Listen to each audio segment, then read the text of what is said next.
Should we be having kids if the world is overpopulated? Is it irresponsible to have kids? Stay tuned to find out.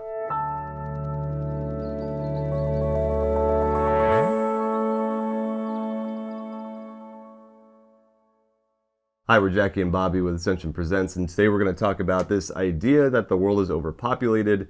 Should we be having children as a couple here, and what's the Catholic answer to all this? I think it's this idea that we have grown up with, our parents have grown up with, that the world is somehow, there's too many people in the world. Right. And I think it's important to take a step back and realize, where did this idea even come from? Where did it come from, Bobby? Well, again, it goes back to like 1798, this guy, Thomas Malthus, who is observing the food production and the population growth, and comes up with this arithmetic that doesn't really add up, but his predictions lead to this kind of doomsday model of the world's population expanding to the point where the resources are gone and everyone's gonna be starving. It's apocalyptic and doomsday, and the models are proven to be wrong.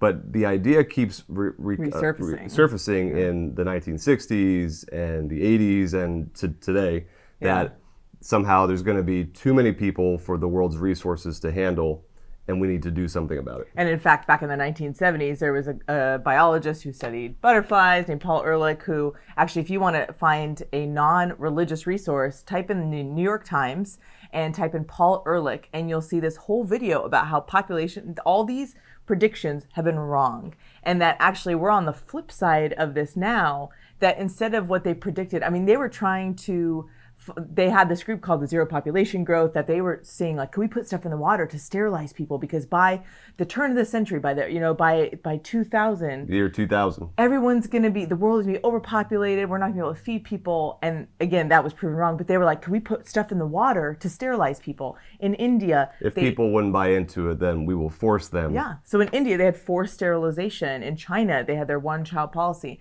And now we are on the opposite side of this, where countries are under, their growth population is below replacement value, which is 2.1 children per And some couple. governments have started to incentivize people to have kids because pay people to have kids. The population's so low. And so, but it's also like, what do we mean by overpopulated? Like, what does that look like? Like, who's the surplus here? I think G.K. Chesterton has a wonderful quote on that. He said, the answer to anyone who talks about the surplus population is to ask him whether he is part of the surplus population, or if not, how he knows he is not. The problem with when people say, we need to abort more children because there's too many people, we need to kill the elderly because there's too many people. The funny thing is, like, people who worship, and this most of the time this is in worship of the environment. We want to save the world. There's the carbon footprint's too high, so we have to have abortion. We have to have contraception. And I always think, if you're a real martyr for this cause, the first person you should sacrifice is this person. Like, I think we are Catholic Christians and we will die for our faith, like Jesus Christ, because he himself laid his life down for the cause. It's quite interesting because it's really about, I want comfort. There's too many people, and so I'm not going to look here. I'm going to look everywhere else. Right. And so I think, again, overpopulation, often we mean overcrowding. And to that point, it's often cities that, again, there's just a finite space and a ton of people that want to live in one area, when we all could live in the state of Texas. The whole world could fit into the state of Texas. Yeah, and so 7 billion people could fit into that square footage. If the issue is really, that's not overpopulation, that's overcrowding in cities. And some will say, what about food? What about the limited amount of food? We actually are in a place where we pay certain farmers not to make food because we've gotten so good at producing food.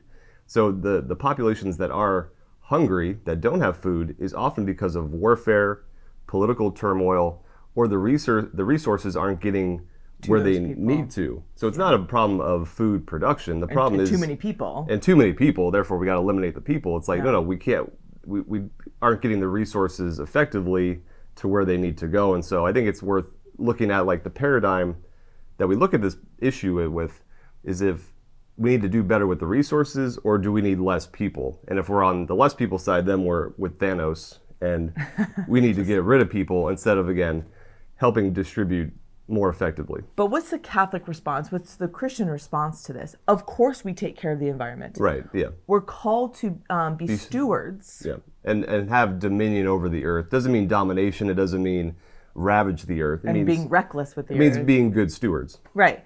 But the first commandment in the Bible that Jesus says, the first commandment, so that the God Jews... the Father gives to... Yeah, the Jews had 613 commandments. And the very first one is be fruitful and multiply and fill the earth. And so children are a gift. The problem is our culture sees children as a burden. And you know what? Children are... It's tough having kids. We have 4 kids under the age of 6. And yeah, it's not easy. Truthfully, I could be like, you know what? I just don't want any children. I just want to go travel.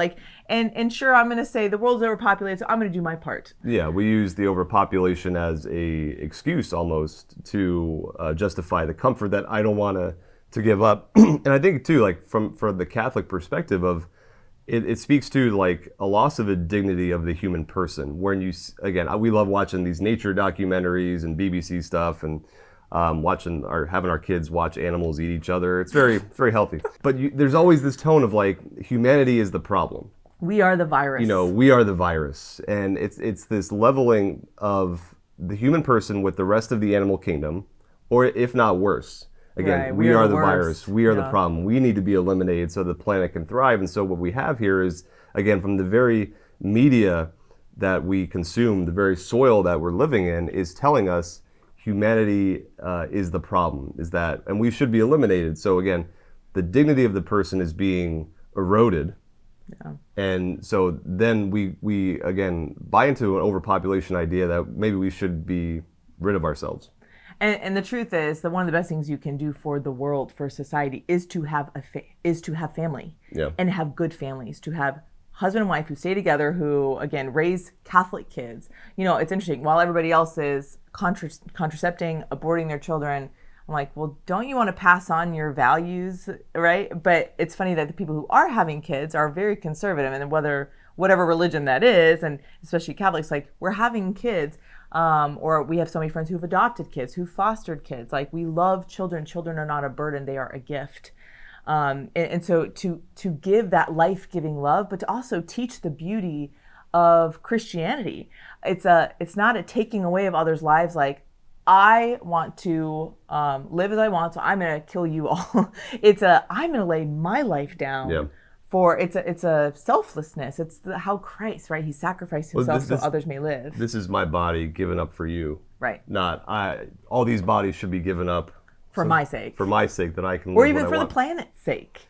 Because the truth is, the planet is going to go. We believe that the planet is not going to be here forever, right? And so we don't destroy human beings for the sake of the planet. We continue having families. We love human beings, and we serve. Again, we are stewards, and we of the planet, of creation, because creation is beautiful. God made it, right? Right. And the last thing I'll say too is I think it speaks to, again, a lack of hope, like a lack of awareness of the goodness of life, the goodness of human life, the fact that maybe we're less willing to have children. How could we bring children up in this crazy world? I think every generation asks that. There's always something going on that, how could I bring kids up now? But even more, again, like with overpopulation, and we're being told it's irresponsible to have kids because of the climate and everything else, there's a lack of Christian hope that life is worth living. And therefore, I want children to enjoy this life. If we think life is all sorrow and despair and hopeless, then why would I bring a kid into that? Like that's a deeper issue, I think, going on too. These myths of overpopulation are quickly dismantled when you look at what has happened in real life. And again, it's always comes from a place of honoring the dignity of the person. We need to be good stewards of creation, and we do that with the grace of God alone. Amen. Thanks for watching. We'll see you next time.